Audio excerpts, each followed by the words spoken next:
Bien, donc moi je suis psychologue, professeure ici à l'Université catholique de Louvain et j'ai fait ma thèse de doctorat sur les problèmes d'acalculie chez l'adulte. Donc des personnes qui calculaient bien au départ et puis qui, suite à un accident cérébral, perdent des compétences dans le domaine numérique, dans le domaine du calcul ou des traitements des nombres. Quand je vais dire numérique, ici ça a toujours trait au traitement des nombres. Euh, Et puis j'ai été en contact avec une dame qui présentait, elle, ce qu'on appelle une dyscalculie développementale, donc qui depuis toujours n'avait pas su développer des compétences mathématiques, et je me suis rendu compte que ça avait complètement bouleversé sa vie scolaire, sa vie professionnelle, sa vie d'adulte. Et donc, ça m'a donné envie de travailler là-dessus. Et donc, j'ai déployé toute ma recherche sur le développement du nombre, le développement numérique chez l'enfant et la dyscalculie. Qu'est-ce que c'est? Comment est-ce qu'on peut identifier les personnes qui ont une dyscalculie? Comment est-ce qu'on peut les aider? Et puis, j'ai ouvert un petit centre de consultation ici dans notre institut de recherche. Donc, ça me permet d'être en contact avec des patients et avec des cliniciens. Donc, j'ai toujours aimé faire à la fois de la recherche fondamentale et en même temps être quand même à minima en contact avec la clinique pour que ce travail de recherche serve. Voilà. Et je pense que avec tous les outils théoriques, pratiques, cliniques qui ont été développés depuis, moi je travaille là-dessus depuis plus de 30 ans, et bien tout ça, en fait, ça a vraiment permis à la clinique de se déployer d'une manière beaucoup plus qualitative, et je pense que les cliniciens sont beaucoup plus outillés. Alors, pour répondre à cette question, je pense qu'il faut d'abord voir quelle serait la population cible, en fait, hein. Et D'accord. on peut évidemment travailler sur des enfants de tout âge, mais je pense que si on doit faire un choix, pour moi, le choix, ce serait les enfants en fin de maternelle. C'est la mission qui m'avait été donnée par votre équipe, et je pense que ça a vraiment son sens, parce que quand on travaille avec des enfants d'âge primaire, donc là, à partir du CP, il y a un apprentissage mathématique qui est donné en parallèle et où des enfants avancent très vite dans cet apprentissage, et à côté, des enfants qui rament, qui ne comprennent pas et qui ont une espèce de pression à apprendre, et ils ne vont, la plupart du temps, jamais arriver au même niveau que les autres. Alors qu'en maternelle, la situation est différente, puisque là, il y a un petit peu d'apprentissage formel. Je veux dire, on peut faire des petits jeux numériques, etc., avec les enfants, mais il y a beaucoup d'apprentissage informel. Les enfants voient, ils, ils jouent avec leurs parents, etc. Or, quand les enfants arrivent en CP, il y a déjà des grandes différences entre des enfants. On peut vraiment voir des décalages d'un an au niveau du développement numérique entre les différents enfants.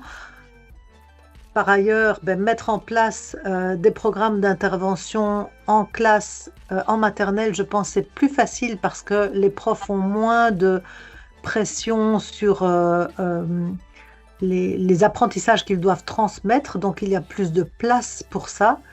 Donc je pense que c'est vraiment un bon endroit prio- pour mettre la priorité lorsqu'on veut intervenir au niveau de la prévention des troubles numériques.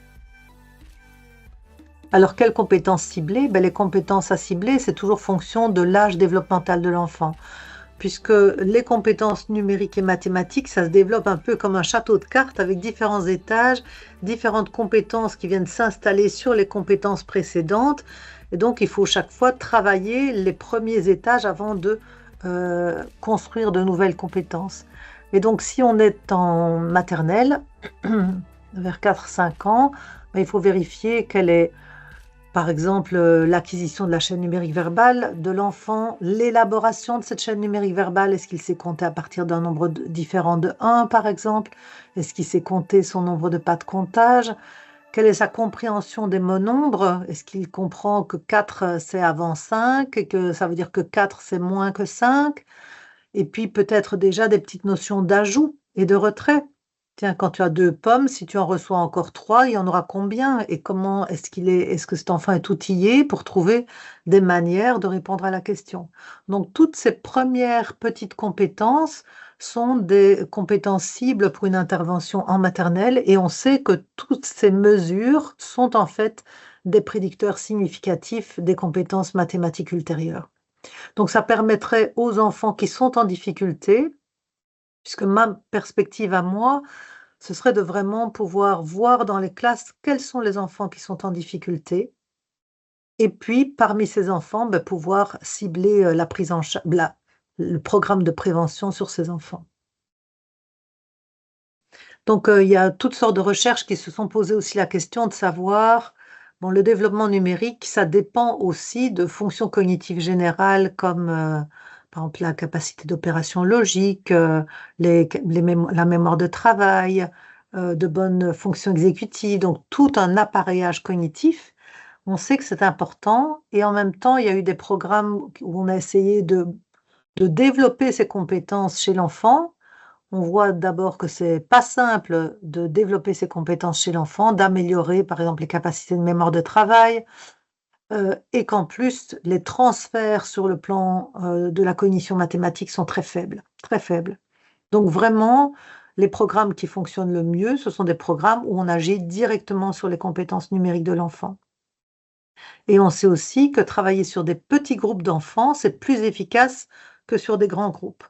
Donc, pour moi, c'est vraiment intéressant pour ne pas avoir des enfants qui s'ennuient parce qu'on leur dit des choses qu'ils ont déjà comprises et pouvoir avancer au rythme de ceux qui sont le plus en difficulté, de pouvoir détecter quels sont les enfants les plus en difficulté, qui auraient besoin d'être aidés et de pouvoir fonctionner en petits groupes avec eux.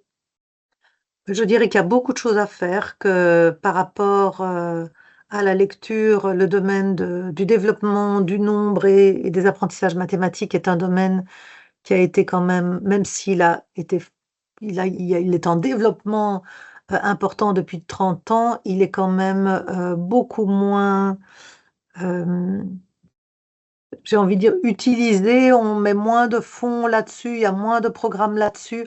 Or, on sait que, des personnes qui ont des difficultés d'apprentissage dans le domaine numérique, ça va avoir un impact plus important sur leur carrière professionnelle, par exemple, que des personnes qui souffrent de dyslexie. Donc c'est vraiment un trouble qui mérite toute notre attention et on a, des pistes, j'ai envie de dire aujourd'hui, pour travailler ça, pour, prévenir ces troubles-là ou en tout cas diminuer leur impact. Je ne pense pas que quelqu'un qui va devenir dyscalculique, on va empêcher qu'il soit dyscalculique, mais on peut en tout cas réduire les risques et l'aider, pour qu'il développe un maximum son potentiel dans le domaine, numérique et mathématique.